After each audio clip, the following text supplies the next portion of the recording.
ये करबला में पहली दफा था कि इमाम हुसैन ने दस्तार उतारी और फैला के हजरत कासिम के टुकड़े दस्तार में जमा किए। सबसे खूबसूरत, सबसे हसीन नौजवान का नाम कासिम था। कासिम हजरत इमाम हसन के बेटे हैं। सबसे खूबसूरत नौजवान हजरत कासिम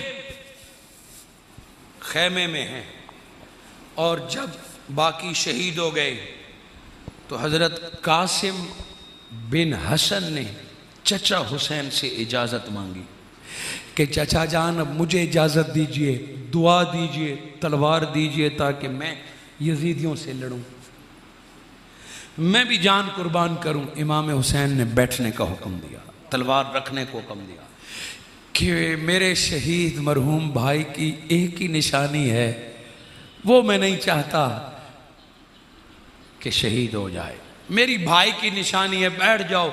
और फूफी ज़ैनब को कहा जवान खून है, इसे संभालो। हजरत कासिम कहते हैं कदमों में गिर गए, चचा खुदा रहा मैं कैसे जिंदा रह पाऊंगा कि मैं अपने चचा के काम ना आया, मत जाइए, मुझे भेजिए। इमाम हुसैन ने फिर डांटा कि बैठ जाओ, मेरा हुक्म है। जब बात यहाँ तक आ गई तो हजरत कासिम बिनते हसन एक तावीज़ निकाला। तावीज़ से मुराद चमड़े में सिलाई हुई कोई तावीज़ थी, इबारत थी। फरमाया अच्छा आपका हुक्म तो मैं मान लूँगा, ये आपका पैगाम है। इमाम हुसैन पूछते हैं ये क्या है? फरमाया मेरे बाबा जान जब दुनिया से रुखसत हो रहे थे तो आपके नाम ये ख़त दिया था। एक दिन मुझे तन्हाई में बैठ के आपके नाम ये ख़त, ये तावीज़ दिया था कि मैदान करबला में हुसैन तलवार लेके जब जाने लगे तो बेटा कासिम मैं हसन की तरफ से ये ख़त मेरे भाई हुसैन को देना। भाई हसन की शहादत और भाई हसन का नाम सुन के इमाम हुसैन रुक गए। वो तावीज़, वो ख़त खोला, अंदर से कागज़ निकाला तो इमाम हुसैन ज़ारो कतार रोने लगे। का कासिम बांध लो पगड़ी, ले लो तलवार, जाओ घोड़े पर। हजरत ज़ैनब पहनती का मामला क्या है? पहले तो आप जाने नहीं दे रहे थे। का इस खत जो पहले हजरत इमाम हसन ने शहादत से पहले लिखा था, भाई हुसैन मैं तो करबला में नहीं हूं ना, तुझे वास्ता अपनी अम्मा का, मेरी जगह मेरे कासिम को शहीद करवा देना ताकि कयामत के दिन मैं हसन कह सकूं कि मेरी औलाद भी, मेरा कासिम भी हुसैन के साथ शहीद हुआ था। इमाम हसन का पहले जिंदा होते हुए ये खत लिखना, इमाम हुसैन के आंसू जारी हो गए।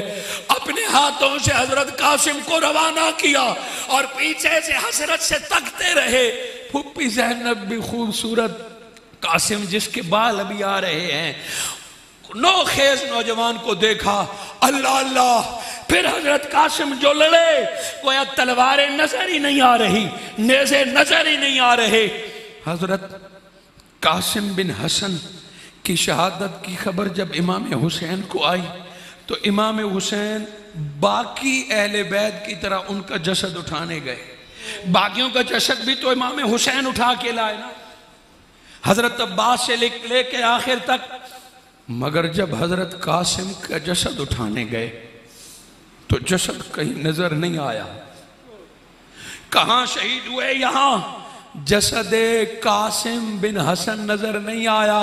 जब इमाम हुसैन ने गौर किया तो पूरा धड़ कई टुकड़ों में तकसीम हो चुका है।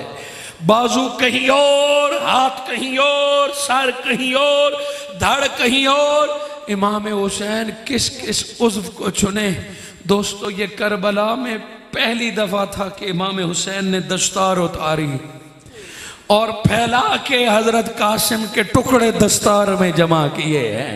वो सबसे खूबसूरत और भतीजे इमाम हसन की निशानी के जसद को अपनी दस्तार में जमा करके कांधे पे लाए। रास्ता छोड़ो, कासिम शहीद आ रहा है। बताइए इससे ज्यादा और अल्लाह की आयात का झुटलाना क्या होगा। अली असगर की, अब्बास की, अली अकबर की शहादत तो तुमने सुनी, एक कासिम भतीजे की शहादत कलेजा मुंह को आता है।